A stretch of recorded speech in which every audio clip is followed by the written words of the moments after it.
Okay, perfect. Well, good evening, everybody. Thank you so much for being here for the virtual Finding Your Home Housing Options for Next Year and Beyond webinar. My name is Colette Sterling. I use she series pronouns. I'm the Assistant Director for Parent and Family Programs. I foremost want to thank our campus partners, Lindsay with Off Campus Life, Teresa with CSU Housing and Dining, and Oliver with Parking and Transportation, for being here, doing this for you all. Whether or not you got a chance to make it to homecoming and family weekend, or you just wanted to get a chance to see this virtually, either way, we're happy that you're here. I know everybody has a lot of information for you that is very, very pertinent and timely. A few things before we get rolling. This is recorded. Parent and family programs will work with Off Campus Life to share this out later. So you can access this at any time. The slides in this presentation as well will be shared out through the Parent and Family Programs portal called the CSU Family Connection, where you likely saw information about this webinar. And again, we will be rolling through this because there's quite a bit of content. We will take questions at the end of each presentation, and then finally at the very end, when everybody's had their chance to go through slides, we will do our best to pay attention to the chat and the Q&A window, or maybe just the chat because that's all I see on my end. So if you have questions at any point, you can either put them in there, or we'll happily take folks to raise their hand and pop you all off on camera so you can then ask your question. But either way, I'm going to hand it over to our first presenter, Lindsay. Turn off my camera, and I'll be in the background, making sure this car goes in the right direction. So thank you again so much for being here. Thanks, Colette. Actually, I think we're going to start with Teresa to talk about on-campus housing, and then I'll follow. Sorry, Teresa. No worries. Now, is the PowerPoint up and I'm just not seeing it? Okay, hold on. Let me get my act together here. Why am I not seeing it? Oh, now I got it. You got it? Wonderful. Yep.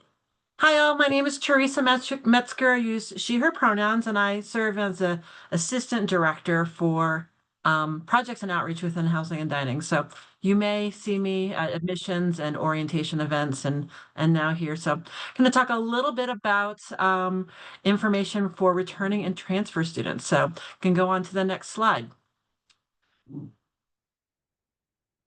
So why would a student want to stay on campus past their first year? Similar to what they're experiencing for their first year as far as the location, still really great access, 15-minute walk for residence halls. Some of our apartments are just as close as our residence halls, and then we also have some apartments that are right across Shields west of campus. So lots of really great location. We continue that academic support. Can talk a little bit about the difference between a residence hall and an apartment on campus as far as the academic support and connection to resources, but still we're sending out information, whether it's through our newsletters or through our staff on campus, to make sure students are aware of all those connections. We provide that 24/7 security, whether it's in our halls or in our apartment complex areas, and also support from CSU PD. Also, student employment is great. In fact, right now we're really gearing up for some of our employment for spring and summer coming up on a lot of places. So whether it's working in dining centers, front desks, working at the Mountain Campus, conference centers, really convenient for students to find places to work, and also lots of benefits. And we can talk more if there are questions about that. And really academic success. We want students to see where they're living in their residence hall, their apartment, as an extension of their academic experience, whether it's finding a quiet space in their room or academic spaces in our complexes. We really want that to be an academic place for students to thrive. All right, moving on. So returning student options within residence halls, we have specific spaces that are premium spaces designated for returning and transfer students.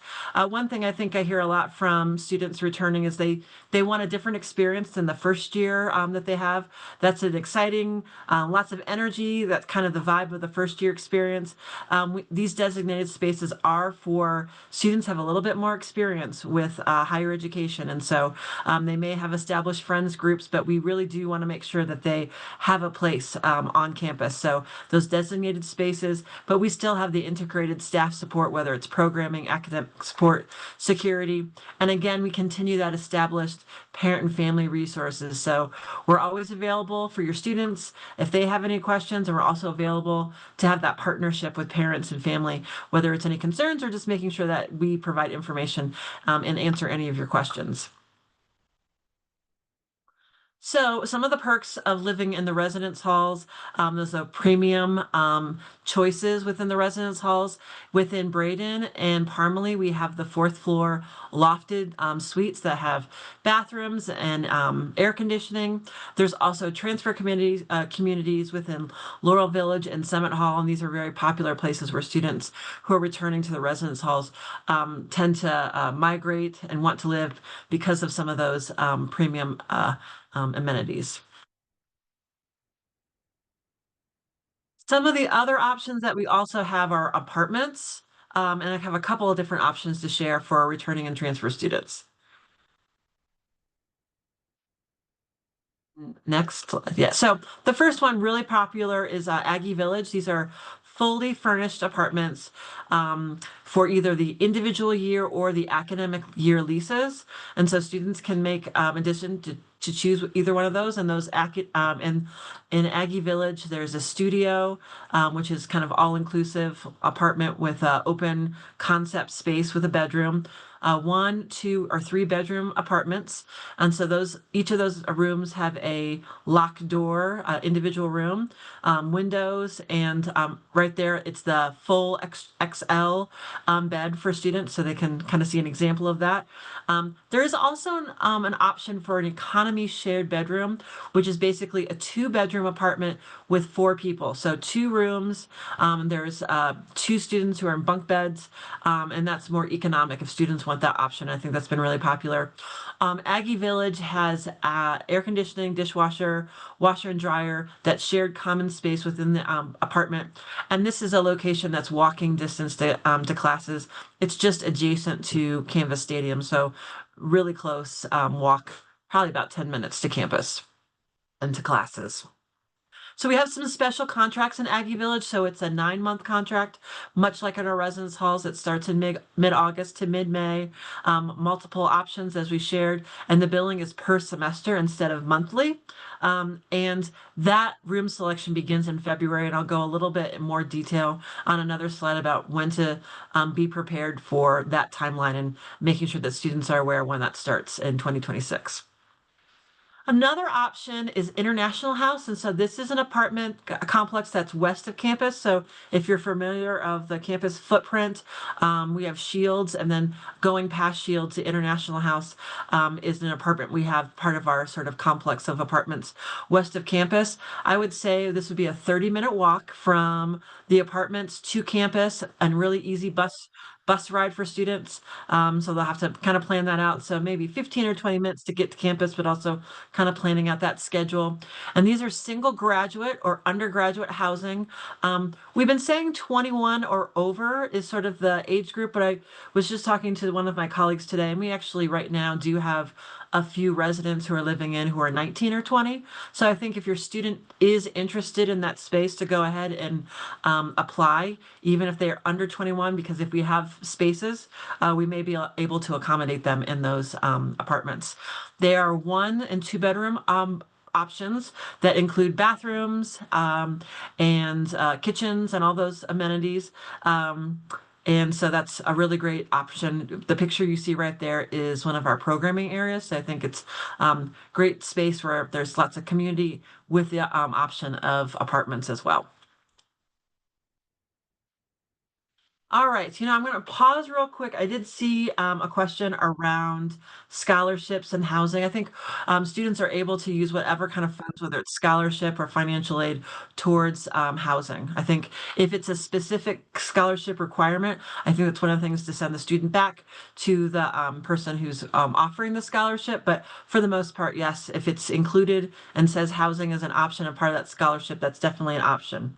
And I will talk about the availability when we talk a little bit about the timeline right after I'm done with these couple slides. So coming up soon. So students, whether in their residence halls or their apartments, do have options for meal plans.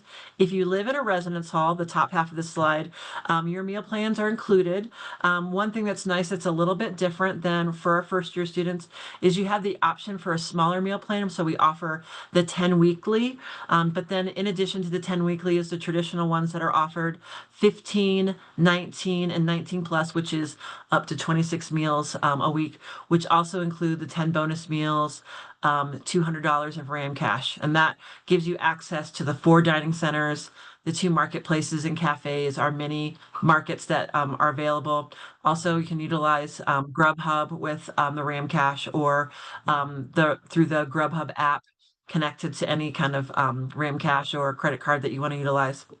In addition, they also have access to registered dietitian or nutritionist on staff who can, help them with any kind of allergens or food sensitivities that they may have.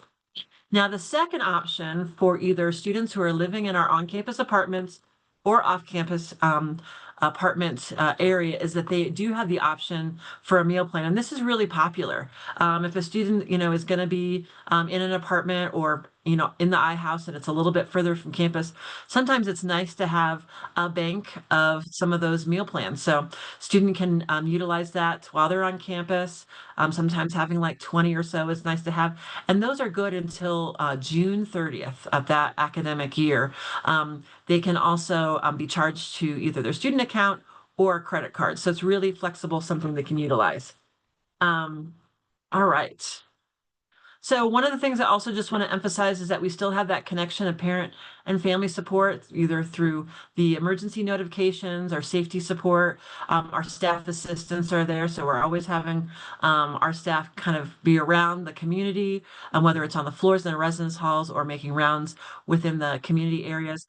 And then also the parents and legal guardians are welcome to the dining centers as your students' guests. Lots of programs for parent and families as well while they're visiting. All right, so looking ahead, one of the things we want to be aware of is if your student is looking to live in in Aggie Village, makes that mistake all the time, Aggie Village, that typically opens late January, and I'll just give you the date, January 20th.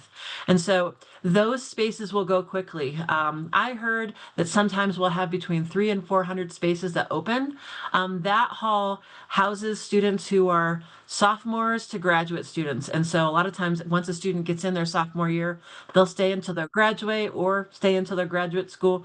So it kind of fluctuates. So the whole building does not turn over like most of our residence halls. So knowing that it fluctuates and that the spaces are limited and not guaranteed like they are for first year students. So we will always fill, we definitely will fill. And so it's good for students to get on the application, apply as soon as possible because we will run out. Also, once they get that in and they fill out their initial application on January 20th, then they'll be assigned to select their apartment with their roommate. And that the first week of February is when that starts, usually February 4th. So they'll get the follow-up email that gives them access to select their apartment and the room that they want with their roommates. And they select their own roommates.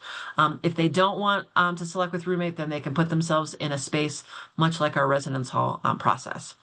So there's the website. So this is, you can go back really quick to this slide where it talks about the tour though, Colette, because I do want to make note of something. Not doing a tour, but that QR code right there is really helpful because that will take you to our space around Aggie Village. So you'll be able to get some more information. I'll give you updates on rates, all things like that. If you happen to be wanting to get in a residence hall room, that process starts in March. And so students will be able to get the application started in March, and usually that's wrapped up around the end of March. And then just a note that I always get this question around, when will I know I have an apartment? When you apply and select that space in February, we usually get that wrapped up within 2 weeks. So once you select it, it's confirmed and you have that space. So let's take maybe 1 or 2 questions, either in the comments. So one of the comments was, if you applied to Aggie with your preferred roommates, can you decline? Yes, you'll get offered, but if for some reason you don't want that space, you can decline. It's one of those things where we do want to make sure that students are checking their email because that's important. They only hold that space for so long, so either accepting or declining, they do have the option to decline. One thing I also forgot to mention is, with your deposit that students made last year, if they're currently living in the halls and they're rolling over, it's $350 deposit that they made last year. That can be the same deposit for their application for Aggie Village, iHouse, and the residence halls. So in theory, they can apply to all 3 of those options, and also look for off-campus. The one thing I want to make sure that is abundantly clear is to know when cancellation dates are and deadlines, or if there's a no-show. So if a student misses the cancellation deadline or a no-show, there's pretty steep fines. So make sure students are checking their emails to know when those deadlines are, and also know, what those cancellation fees are. Pretty important. Let's see. Yeah, the question was, can you apply the same time as your roommates? Yes. So you're putting your approved roommates. Once you have that roommate group, then you select the space together, much like a residence hall, if you've gone through that process. So it says, if your student, does your student have to live on campus if they want to continue working at the dining hall? No. In fact, a lot of our students who are living off campus continue to work with us. I think it's a great way to keep a job.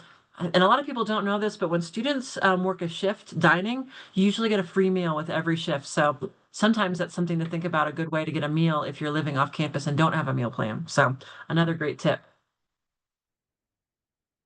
So the question is, are you able to get into the residence hall for sure, if you want to stay, or if you need to apply to other options as well? So students who are returning to the halls are not guaranteed housing, although I will say with residence halls, we have been able to house those students just as long as they confirm by the end of March. We really want to make sure that they get that solidified. Sometimes students will forget or sign a lease, and then they'll have a no-show cancellation. So make sure that they're making sure that they're aware of that. All right, I'm going to pause there and let Lindsay do her presentation, but we can come back and I can answer any more questions that are still out there, and we can come back to that. That sounds great, Teresa. Or if you want to chat with folks or something in the chat to get those questions answered, I think that works well. Okay. Let me, sorry, just adjusting my screen, y'all. Okay, hello. My name is Lindsay Mason. I use she, her pronouns, and I serve as the director of a unit called Off-Campus Life. I'm going to chat with you today about the off-campus housing market. Okay, for my presentation, I'm first going to talk about the resources that we provide to help your student find off-campus housing. I'm going to share some data about our off-campus housing market. I'm going to very briefly talk about some unique rules that we have that I want students to know before they move into our off-campus housing community. And then talk a little bit about the events that we put on throughout the year to help your student find housing. Okay, so first, if your student is looking to live off campus, the first place we always want them to start is Rental Search. Rental Search is our online interactive database where students can look for properties for rent, rooms for rent, and roommates. In addition, while they use this system to search, this is also the system where they can create postings.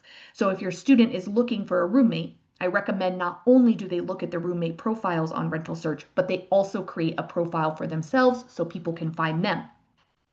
Or maybe they find a place to rent, but they have this extra bedroom and they want to find someone to fill that bedroom. They would post it up as a room for rent on Rental Search. Now, if they're looking at rooms for rent or roommates, They are only interacting with people in the CSU community. So that part of the site is locked down only to people that have a CSU e-name and password. In addition, I also strongly recommend this site because all postings are reviewed by a staff member before they go live. So the likelihood of a scam coming through this system is almost zero. So there's a lot of extra security for your student. In addition, we also have other resources on our website. On our website is an apartment complex list and a property management list. The apartment complex list is going to have a ton of information about a variety of apartments in our community, including how far are they from campus, what type of amenities do they offer, what utilities are included in rent, if any. It will also talk about how much they cost per unit or per bedroom, depending on how they rent.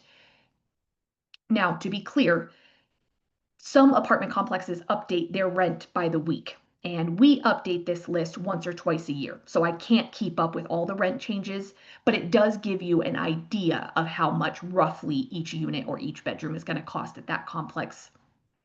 In addition, the list is not live, meaning you will not see how many vacancies are at that specific complex. But this list is still very helpful because it helps you narrow down your search, whether it's based on price, distance to campus, etc.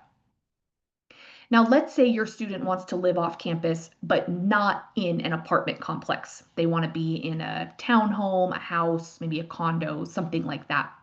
They're going to want to look at our property management list. Property management list, because of the amount and variety of properties that those folks are managing, we can't list all of their properties, but we do give you their verified website. So you know that if you're looking at their website, that that is a legitimate company in our community. In addition, I also recommend that students use these two lists because we confirm every year that these companies do rent to students. Being a student is not a federally protected identity, meaning a landlord can legally say, I do not rent to students. That is not widespread in our community. A lot of landlords are here because CSU is here. But there are some landlords that have some preconceived notions of what student renters are like. So we confirm that all of these companies do rent to students. We also host roommate meet and matches throughout the year to help students meet in person and potentially find a roommate. And we also have multiple housing fairs, and I'll share those dates near the end of my portion of the presentation. I'm, of course, talking to students every day about finding off-campus housing, and students are talking about other resources that they're using. And so while I do not specifically recommend nor formally administer any of these resources, I think I'd be remiss to not talk about them. There are plenty of private listing websites out there that your students can access. So Zillow, apartments.com, rent.com, redfin.com, all sorts of websites. In addition, I hear a lot of students talking about social media. I peruse Facebook Marketplace to look at rentals. I look at different Facebook groups, etc., just to see what it's like out there.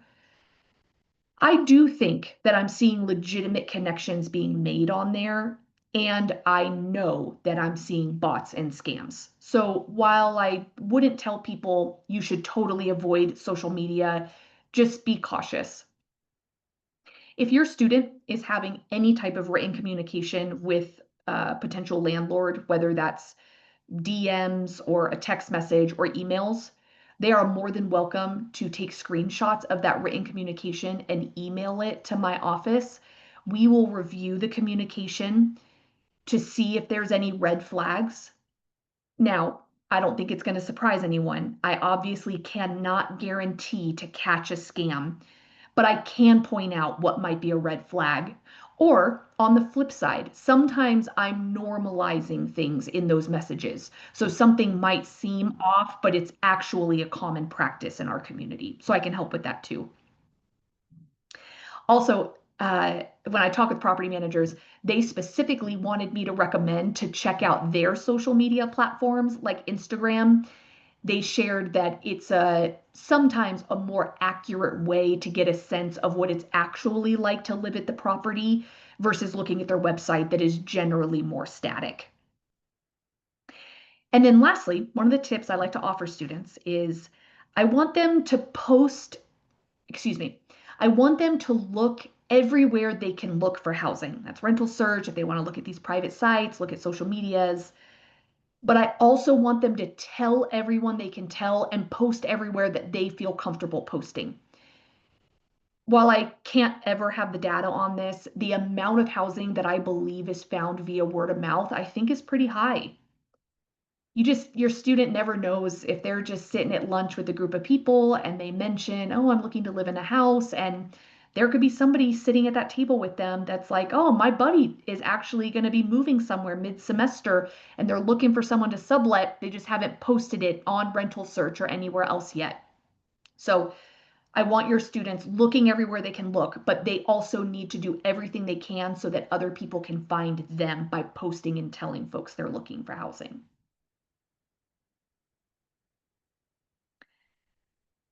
A common question that we get in off-campus life is, well, who are the good property managers or who are the bad ones and I should avoid them?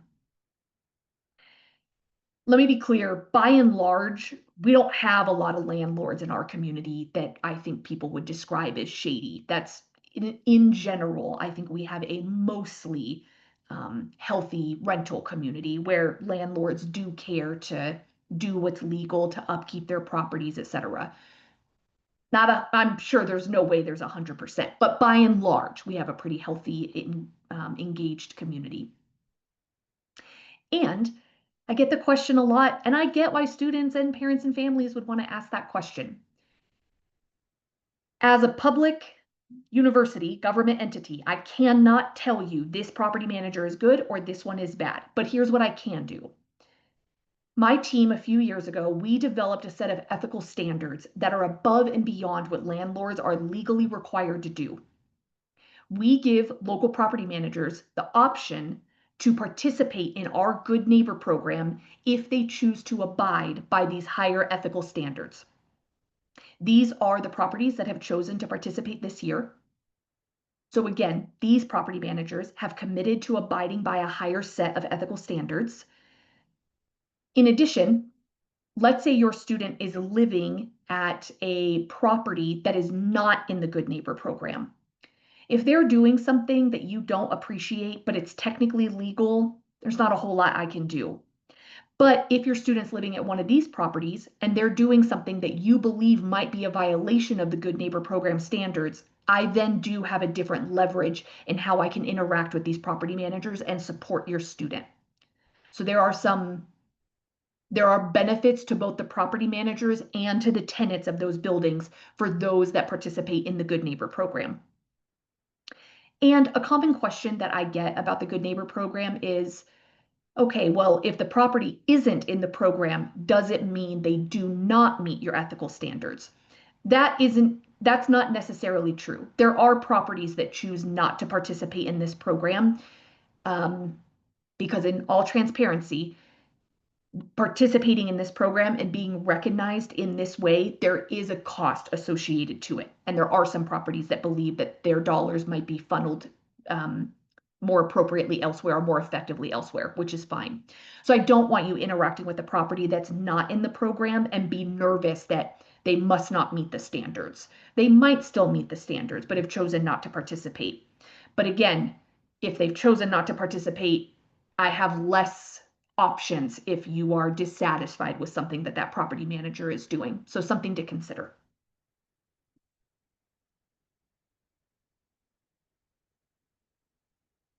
I like to review what an individual lease is or rent by the room. This is a common leasing style that your students are going to find if they are looking at, particularly at a student-focused apartment complex. These are not common leases with houses nor conventional housing. Conventional housing would be like an apartment complex that's serving kind of, the general public, leasing year round, etc. So let's say me and two of my friends, the three of us, we want to go out and get an apartment together. And we find a 3-bedroom apartment at this apartment complex that's near campus that's focused on serving students. most likely, that property is using an individual lease or a rent by the room style of lease. And what that means is me and my two friends are all going to sign 3 separate leases. In those leases, it's going to say your rent per month is, let's say, $900. And for your $900 a month, you get a private bedroom, you get potentially a private bathroom. Not all of the apartments have private bathrooms hooked to the bedrooms, but a lot of them do.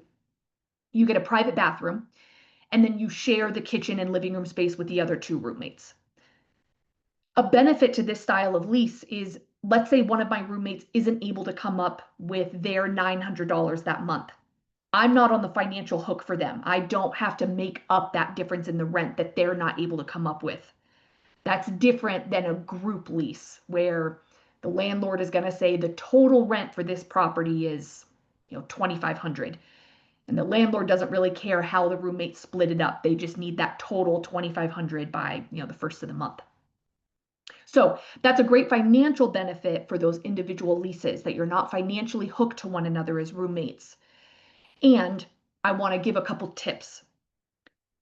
It is a first come, first served system. So let's say me and 2 of my roommates, again, we're out there, we find that 3-bedroom apartment, and let's say 2 of us, we're ready to sign our lease. We have our guarantor or our co-signer ready to go. We sign our leases, we're talking to the property manager. They say, yep, you 3 will live together, just get all the leases done. But maybe our 3rd roommate doesn't sign their lease for another month or 2 because they're trying to figure out their guarantor or something.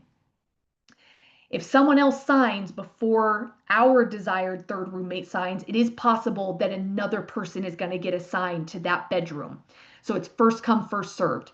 So I strongly recommend that if your student knows who they want to live with, when they're going out to sign leases at a property that uses this style of leasing, all of them should sign at the same time, and they should have it in writing with the leasing manager that, 3, 4, 5 of us, however many, are going to live together in this style of apartment. Another benefit of this style of lease, so let's say again, me and 2 other friends were looking at living together, and we really like the layout and the price per bedroom inside a 4-bedroom unit. Most apartment complexes charge less per bedroom the more bedrooms there are. So I might say, yeah, I really like the price per bedroom in a 4-bedroom unit, but there's only 3 of us. I might ask the property manager, can you find a 4th roommate for us? And yes, they will.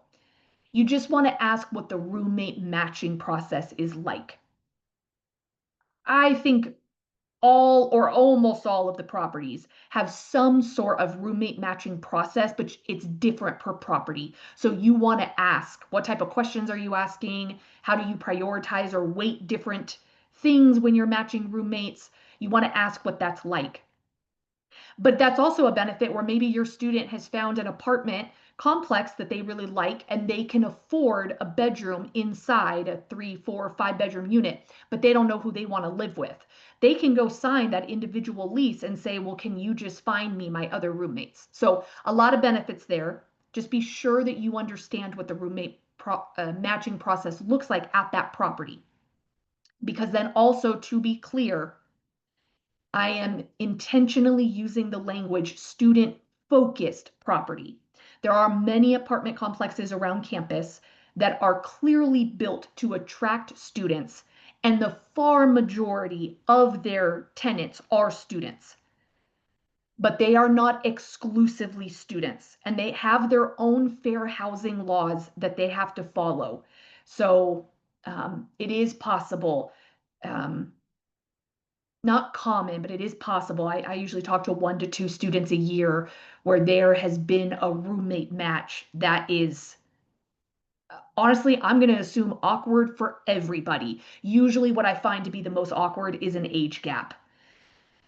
So again, to avoid that, what you want to do is if you and 2 friends want to go live together, your student has 2 friends they want to live with, and they have a 3-bedroom unit, they want to all sign at the same time and all have that agreement with the leasing manager that they're all going to live together in that unit to avoid a potentially awkward roommate matching situation.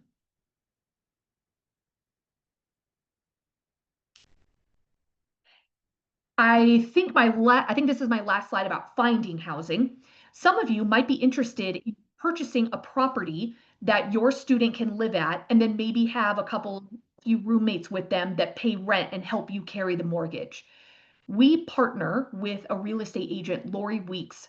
She does a couple things for us. One, she specializes in helping parents and families find investment properties that their student can live in, either while they're a student at CSU and then potentially beyond. We have some parents that keep the properties for a long time, some parents that sell the property once their student graduates. In addition, Lori also hosts a home buyers class for us 3 times a year. In the spring and in the fall semesters, it's in person, and in the summer, we do it via Zoom. The sessions are 3 sessions each, and she teaches 2 of them where she talks about the process, and then she also partners with a mortgage lender where he comes in and talks about credit and the different types of loans, etc. It's a free class.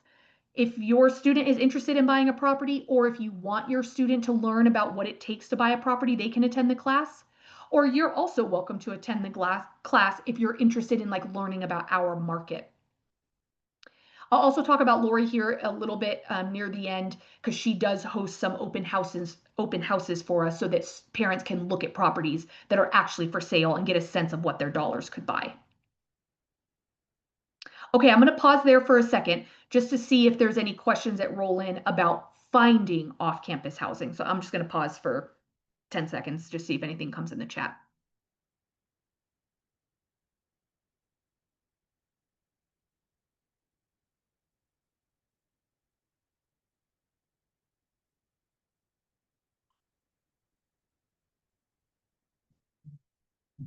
Okay, I'm going to share some data about our off-campus housing market. First piece of data I like to share is the vacancy rates. A vacancy rate is do you review student leases at all? Off-campus life does not, but I will talk about the office that does in a couple of slides. Good question. A vacancy rate measures how many rentals in that community are open and ready for a new tenant to move in at a specific given time.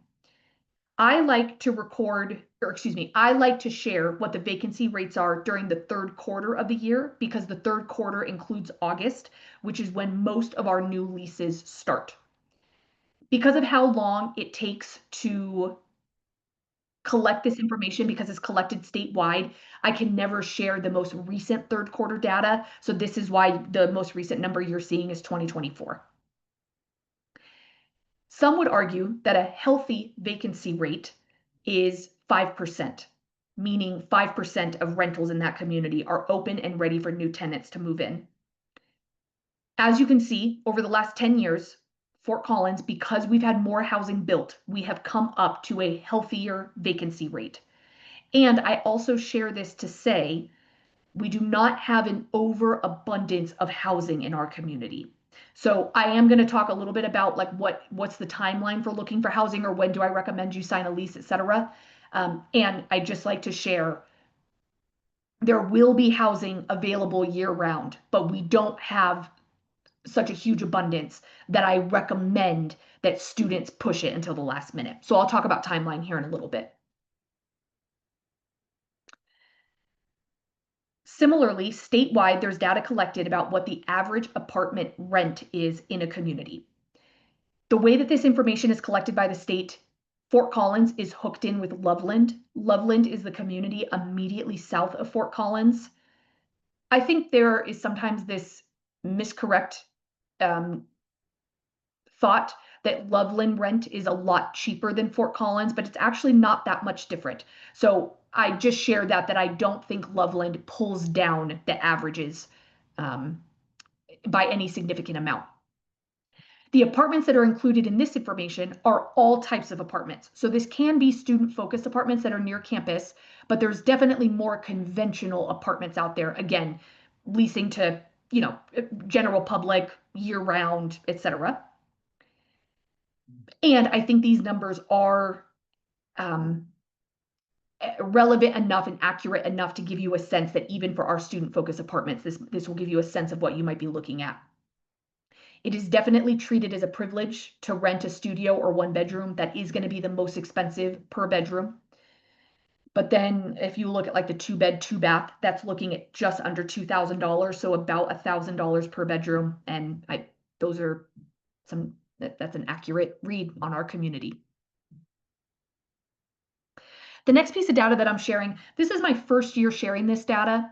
This data is collected by College House Partners, which is a private company that collects information that is mostly shared with property managers, but they do allow nonprofit and government entities like universities to have access to this data as well.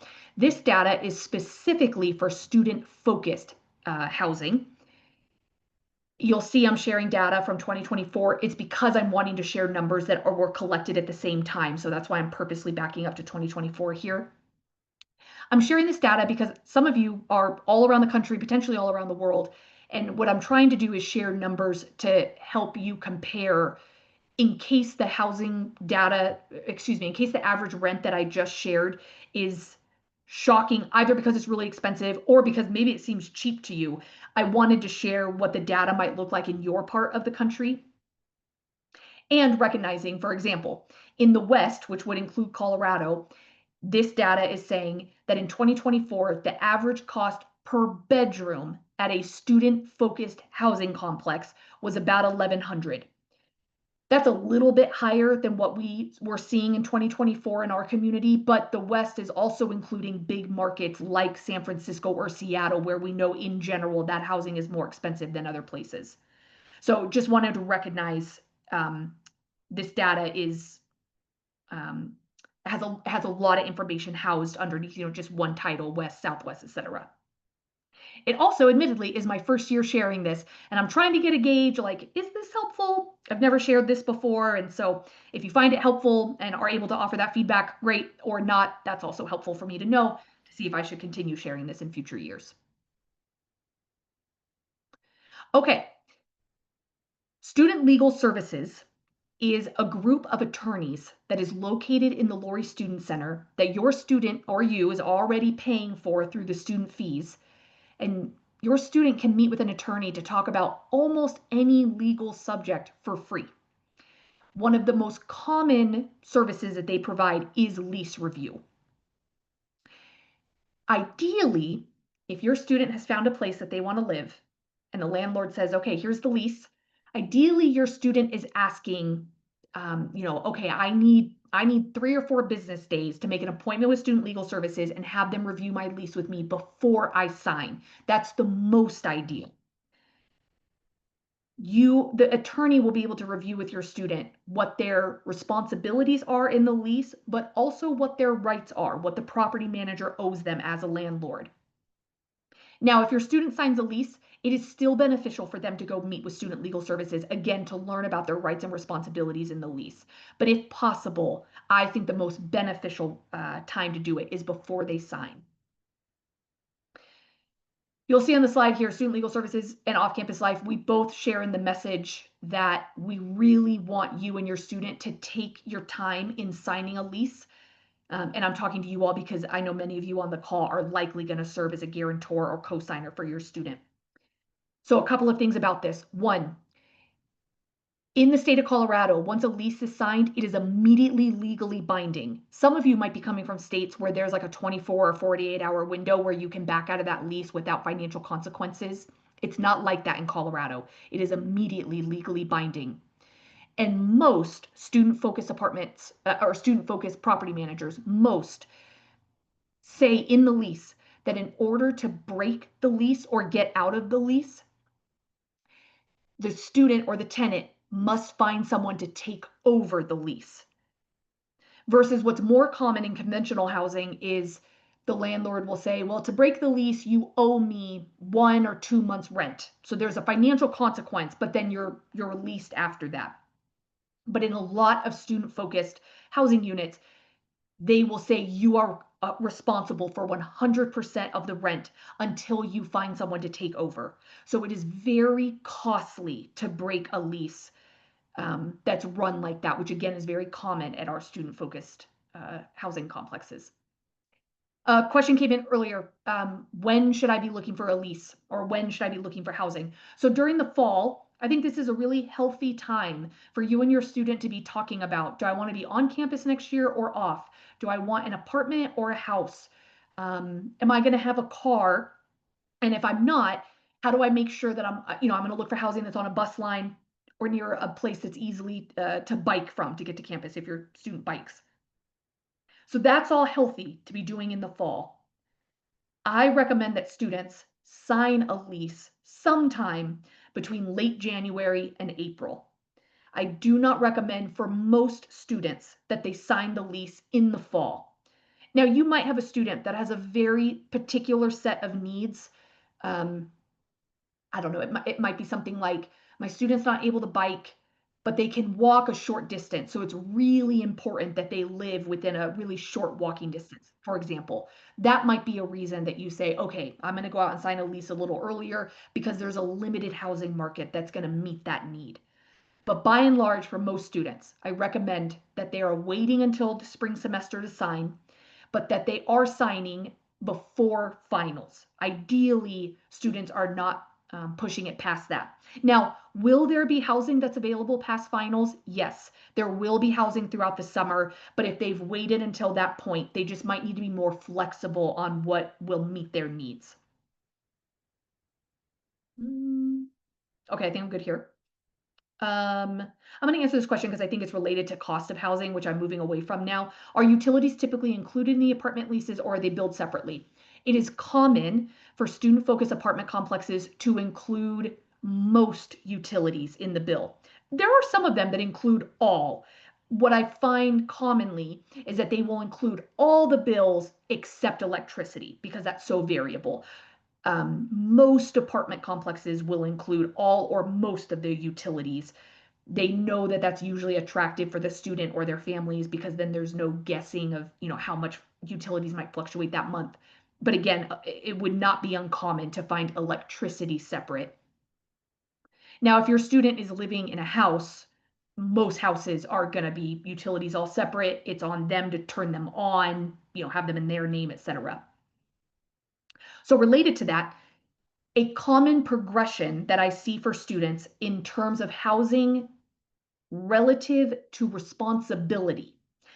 Most students live in a residence hall their first year, and they have the most support in a residence hall. Then they move to an apartment where they take on some responsibilities, but they still have support because there's a property manager on the property, usually a facilities person, usually at the property, etc. And then we see a lot, that's common for sophomores to want to live in apartments.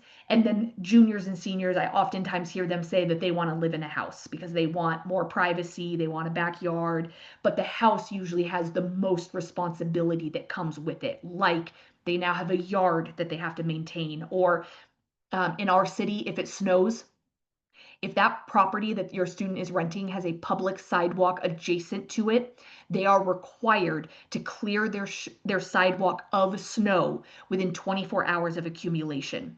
If your student or the tenant does not shovel their sidewalk within 24 hours, the city will send a private contractor out to do it for them, and then they give them the bill. So there's not a fine from the city, but there is a financial consequence. And this is in effect regardless if the tenants are home or not. Our city wants us to maintain our sidewalks and keep them snow or ice free because we're a very active community. A lot of people bike, walk, run, push strollers very regularly. And so our city wants us to be safe. So regardless if your student or the tenant is home, the sidewalk needs to be cleared. So if your student is living in a house and maybe they aren't going to be at the house over fall break, winter break, or spring break, they're going to want to build relationships with their neighbors and offer to help their neighbors when they're in town for classes, and then ask their neighbor to help them. Again, just give me an example that there is more responsibility that comes with houses. The one other rule that I want to quickly address, I see I'm taking a lot of time. The one other rule that I want to quickly address is noise. Noise is applicable to everybody in our community, and we take our noise very seriously in this community. We were recently rated the most peaceful city in the U.S., at least by noise levels. Our noise levels on average are equivalent to the rustling of leaves. And that's not random. Again, we take our noise very seriously. Our noise ordinance is in effect 24 hours a day, 7 days a week. Our city cares about what level of noise is reasonable for that time of day, day of the week, type of noise, type of neighborhood, etc. So let's say your student is renting a house, and in our community, we are required to keep our grass or weeds, depending on how you define what's out there in your front or backyard. We are required to keep them 6 inches or lower. We're not allowed to have our backyard or front yard just grow wild. We are required to mow and keep it at 6 inches. If your student is renting a house and has to mow their lawn, a lawnmower is loud. But mowing your lawn on a Saturday afternoon at 3 o'clock would be reasonable. But mowing your lawn Saturday morning at 3 a.m., that is an unreasonable level of noise for that time of day, that type of noise, etc. So, noise ordinance, this also definitely impacts parties. And our noise tickets, if your student were to host a gathering and get a noise ticket, it can be $1,000 or more, and it can be written to every single roommate. So again, it's not random that we're a quiet community. We have a pretty hefty fine behind on our noise ordinance. Yeah, so Off Campus Life, we've partnered up with the city for 16 years now to run a party registration program. So if your student is going to host a party, if they register it with us, if they get a noise complaint, they actually get a noise warning. And so the police don't come out to write them a ticket. They get a warning to shut down. So huge benefit, well-trusted program, well-loved by students. And it's actually available to anybody that lives in our community, not just students. So we get backyard weddings registered and other things like that to help people avoid what could be a hefty noise citation. Okay, I think I just have a couple more slides talking about events throughout the year to help students find housing. So again, we host roommate meet and matches all throughout the year. This year, we are doing 5 housing fairs. 2 of them are in person. That's December 3rd and March 25th. So I recommend that your student attend the December 3rd housing fair, walk around, meet with property managers, ask questions, etc. That housing fair is going to be in the Laurie Student Center Grand Ballroom. Your student will know where that is, adjusted to a lot of events happening in there. And then we have another one in March. So if your student hasn't found housing by that time, we have another opportunity for them to meet with property managers in person. And then we are hosting 3 online housing fairs. These are aimed at incoming transfer students, graduate students, and international students, but anybody can join. So if your student is still looking, I recommend that they join one of the online fairs and they can talk to property managers like that. And then we also produce a handbook annually. The handbook is not meant to be an exhaustive resource about what it means to live off campus, but it is meant to help your student think about things that they might not know to think about. So for example, earlier I talked about how if your student were to rent a house, they're usually responsible for their own utilities. It's not uncommon for me to talk to students about utilities and for them to not know what does it mean to turn utilities on. That's usually some education I need to provide, that utilities aren't just running all the time. We do turn them off and on when there's vacancy in a property. That would be something that they might learn about in the handbook that they might not even think to ask about. So handbook has a ton of information about living off campus. Again, it's meant to prompt them about topics they might not know to ask, because you don't know what you don't know. The next slide here does talk about the homecoming housing tour. So that event did happen on Friday, but the reason I wanted to leave this slide in here for 2 reasons. One, if you do choose to attend homecoming in person in the future, this is an annual event that we offer. So I wanted you to know that. We will transport you out to the Good Neighbor properties, allow you to tour, and then transport you back to campus. So it's door-to-door service, really convenient for you. So know that if you choose to attend homecoming in the future and want to tour an off-campus property, we will provide you that service.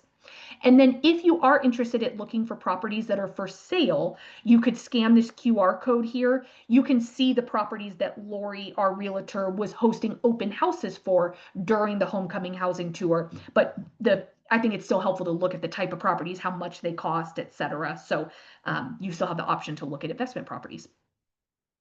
Okay, that's the end of my portion of this presentation.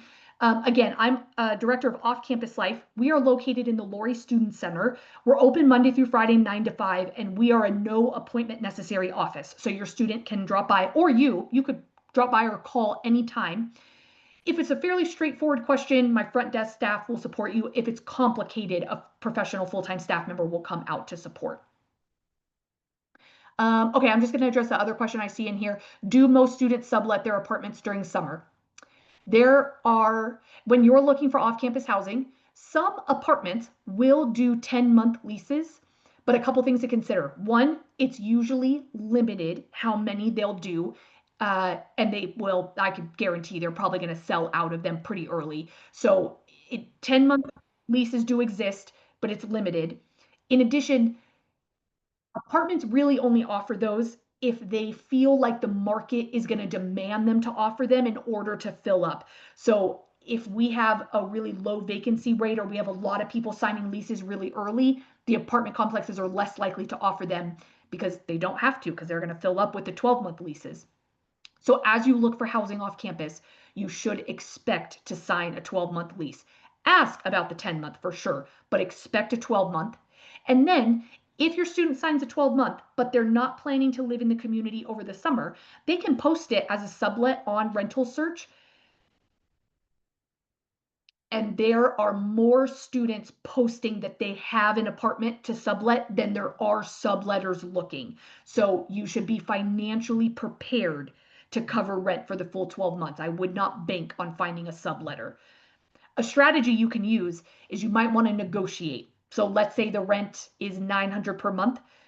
Maybe if your student's not going to be there over the summer and they post it up as a sublet, they say, well, you pay $600 and I'll cover the other $300. That to me is a win-win. That's a cheaper rent for the student that's subletting it, but it's better for your student and maybe for you if you're helping to pay the rent to only pay $300 for the summer months instead of $900. So think about negotiating because there's definitely more people subletting apartments than there are subletters looking.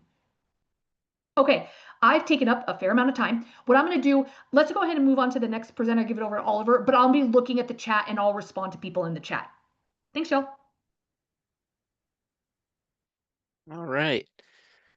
Cool. So hello, everyone. My name's Oliver Thomas. I use he, him pronouns, and I am our customer service team lead here at the transportation office. So I'm talking to people about, parking, transportation pretty much all day, every day. So I'm excited to get into this with y'all today. So a couple of things that we will cover.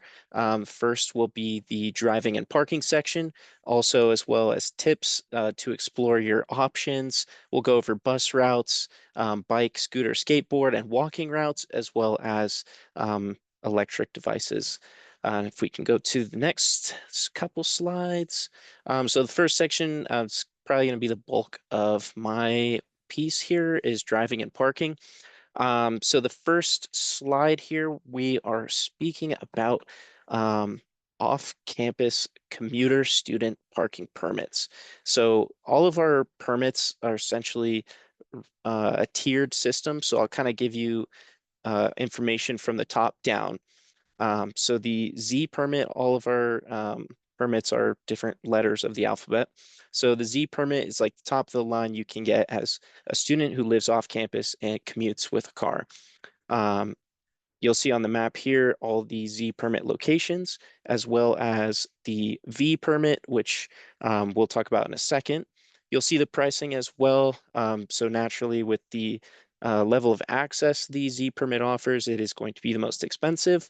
But I will stress here that the only place, if you're looking for overnight parking, the only place any of these commuting student permits will allow overnight parking is lot number 740, which is on South Campus, which, depending where you live, could be far, could be close to where you live, but I will let you know there.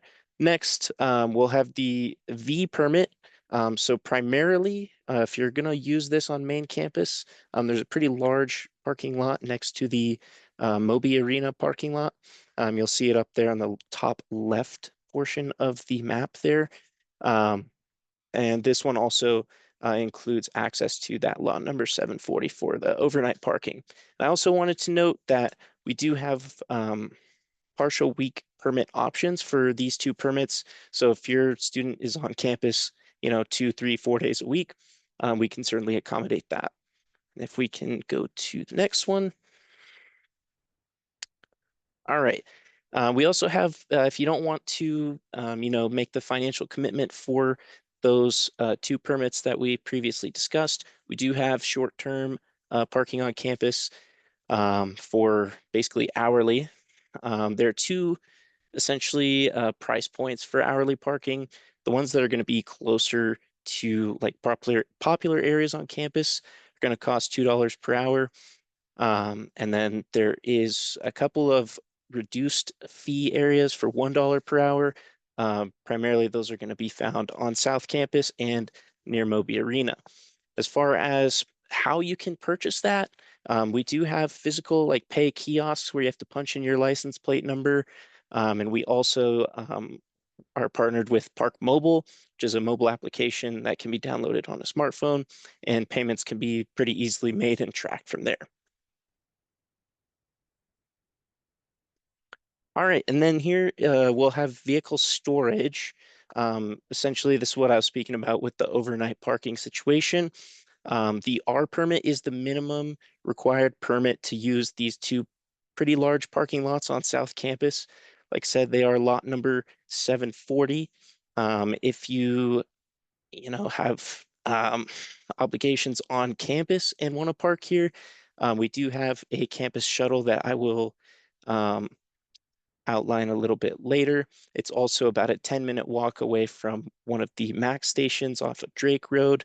And I will say that sometimes we do have other options to offer for permits that work overnight. However, those are, only offered based on availability. So I can't make any guarantees there.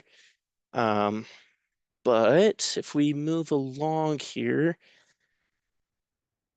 we'll talk about some of the permits for Aggie Village. I know we have spoken about this apartment complex already, but there are a few different parking permits and kind of things to consider if you have a student that's living here.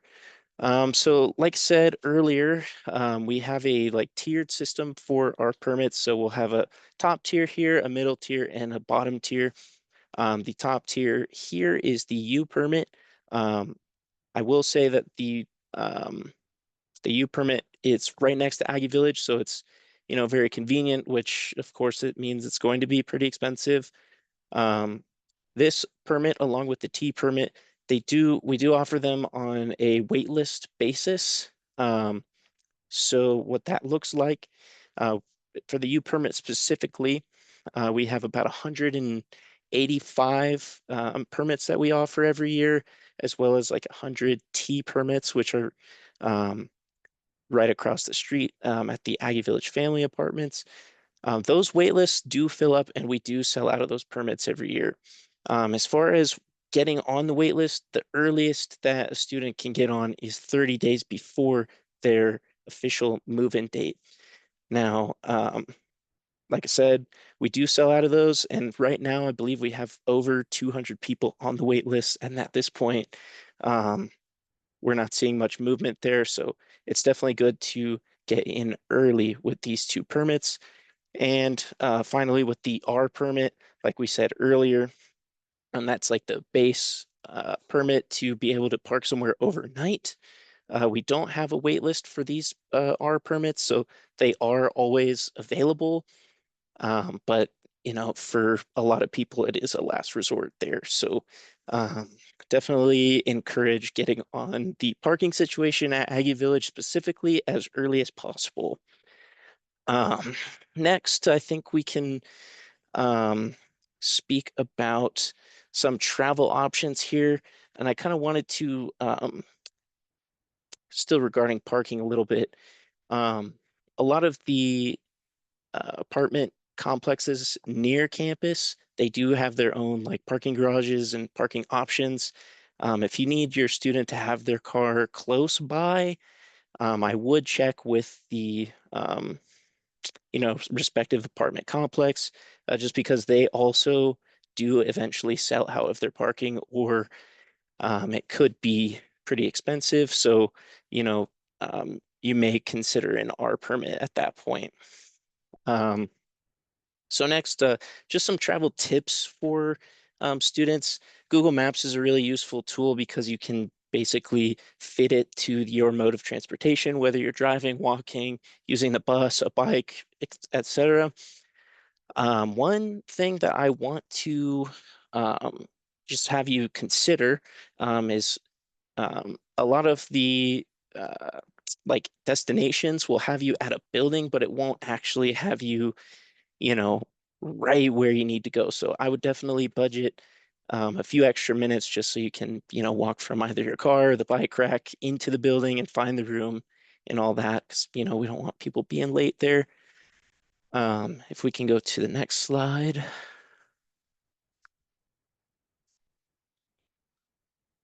All right. A quick little thing about this website. It's meant to have you compare um, costs associated with transportation depending on where you live. I did take a look at this website here, which is rent.colostate.edu, and it's currently not operational. So if you try it right now, it is not going to work for you. I have let like our IT staff know about it, so hopefully it'll be operational soon, but it would be a pretty useful tool. You could basically plug in exactly where you're going to live, how many days a week you're going to travel, and how you're going to be traveling. And it can show you kind of a ballpark of costs associated with those modes of transportation. If we could go to the next one. Next, we'll talk about bus routes. Fort Collins is a CSU is pretty unique in that we partner, our department specifically partners with the city, which their transportation or public transit is called Transfort. So you'll see a route map here, but there are plenty of routes here in the city. All of the routes are free for everyone, so you don't need to like show a student ID or anything like that. And you can also check out ridetransfort.com for more route information. All right. One bus that is operated by Transfort that I want to highlight is the campus shuttle. It's called Around the Horn. Just like every Transfort service here, it is completely free. Monday through Friday, each stop has a bus at every 10 minutes, and that downgrades to every 20 minutes on Saturdays. And you will notice on South Campus, that is where the R permit parking lot is. So if you do have a vehicle stored down there overnight, this would be an easy way to get back up to campus. All right, next we'll touch on like biking and scooting and skateboarding as well as walking routes. Fort Collins is a very bicycle friendly city, and CSU is a very, very friendly bicycle friendly university. What that means is that there's going to be miles and miles of trails in the immediate vicinity of campus. You'll see that on this pretty extensive map here.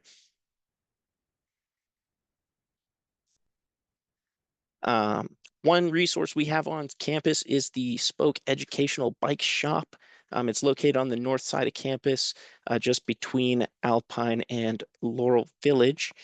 They are a completely CSU-run bicycle repair shop.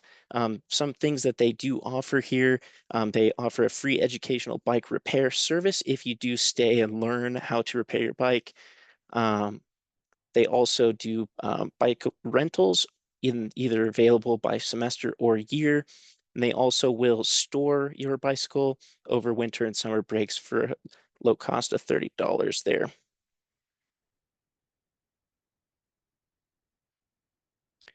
Cool. And we also have a couple of e-scooter and e-bike share programs. They're both run by a company called Spin. For you to actually use these bicycles and e-scooters, you do need to download the Spin app, which we do have a discounted rate for trips that start on campus. It's available here on campus at CSU as well as throughout Fort Collins. And to properly use them, you do need to park them at bike racks. I will say that if you don't park it correctly, you can incur like extra charges or even like an account ban on your app.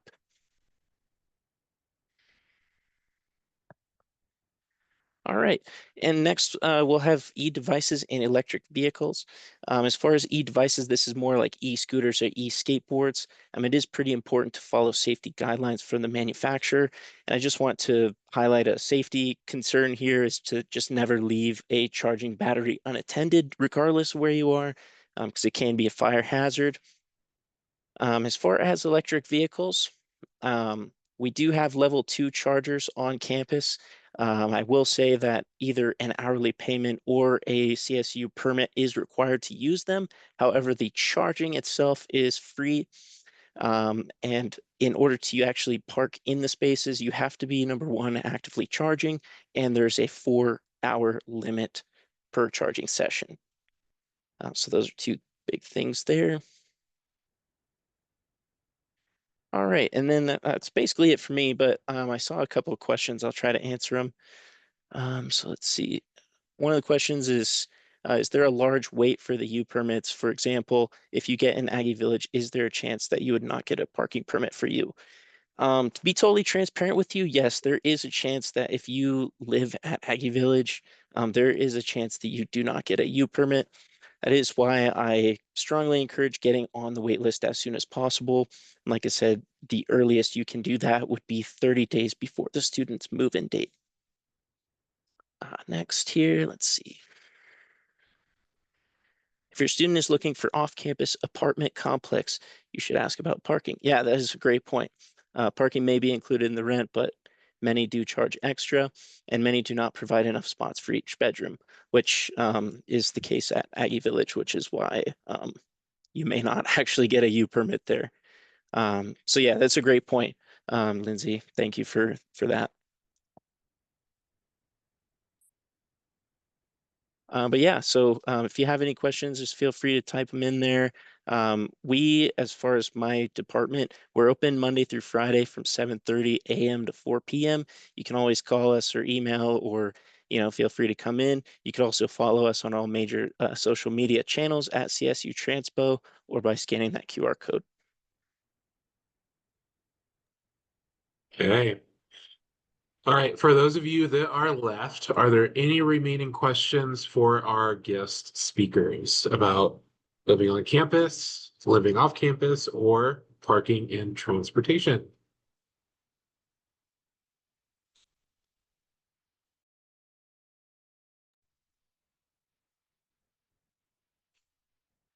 Start counting down. 5. Question, Khalid. Oh yeah, go for it. And I'm sorry, Oliver, I think, but I didn't quite understand. Can you just say again about why, if a student lives off campus on an apartment and they have a parking apartment, why would they want an overnight parking permit? And can you just say again the difference between the ZV and R? I didn't quite understand all that. Sorry. Sure, yeah. So really, if you've got parking at the residence, that's probably the best you can do there. I'm more so with the R permit, I'm speaking on if parking at the respective complex either runs out or it's too expensive, that the only real overnight parking option we can provide to a student who lives off campus is the R permit. So I just wanted everyone to be aware of that. And to go off of Lindsay's point in the chat, like she said, many of the places do eventually either run out of parking or it's not included in the rent. So it definitely, in my opinion, should be a consideration when you're making that decision for, where the student is going to live. As far as the Z and the V permit, those are going to be mainly useful for those who, drive to campus for class and then leave, for the night to go back to their residences. So really, those permits are based on preference. If you want to purchase a permit to kind of park near the middle of campus, then the Z permit would be a good option. But if you would rather, kind of park on the outskirts of campus and either walk or bus or bike or whatever, then you can do that. I hope that helps answer your question. Thank you. Hey, I saw a question about on-campus apartments and utilities, are they included in the cost of housing? Yes, they are.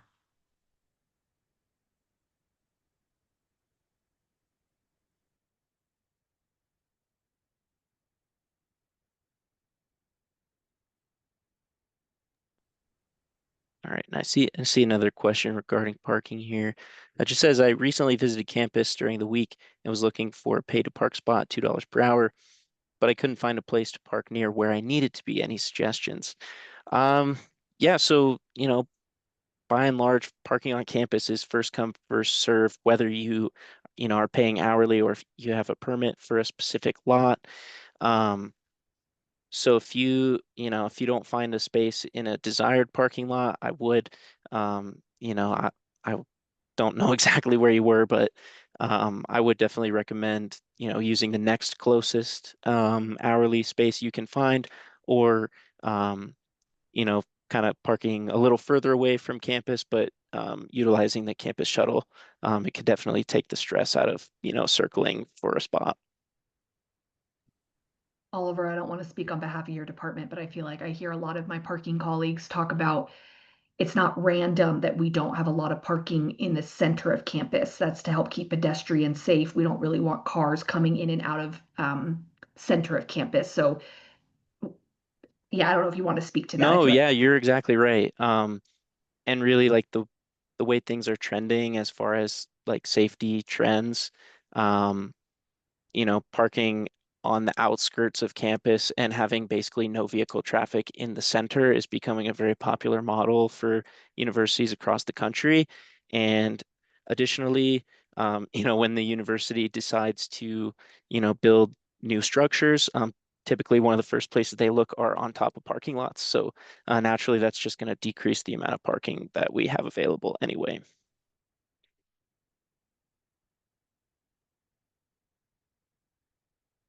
Okay. Teresa, do you mind just quickly talking about what the chances are of getting into Aggie Village? Yep, I was just typing it out, but I can definitely say, so it's hard to predict. It's very popular. It always fills. As I had said earlier, sometimes we have, 300 spaces. Sometimes it's more. It fluctuates. Here is what I recommend. With the deposit that you have, you can apply to Aggie Village and also iHouse. iHouse is a great option. It's a little bit further off of Shields, west of campus. You can also apply to the residence halls as a backup if you don't get in. Just as a reminder, just be aware of deadlines for cancellation and any kind of no-show fees. That's what may become problematic, but that's a good recommendation for folks who are hoping to get in and maybe if it doesn't work out. Okay. All right, folks. As we close out today, I first want you all, for those of you that are left, to offer a virtual round of applause for our guest speakers. A lot of appreciation to them for spending their evening with you, providing this information. You will hear from parent and family programs, both for this video and the slides that are attached to this presentation. With that said, we hope you have a wonderful evening. Please feel free to reach out to us or any of these offices that have presented to you today if you have continued questions. And again, we're here to support you as both yourselves and your students look forward to housing for the next year. Have a good night, everybody. Thank you so much.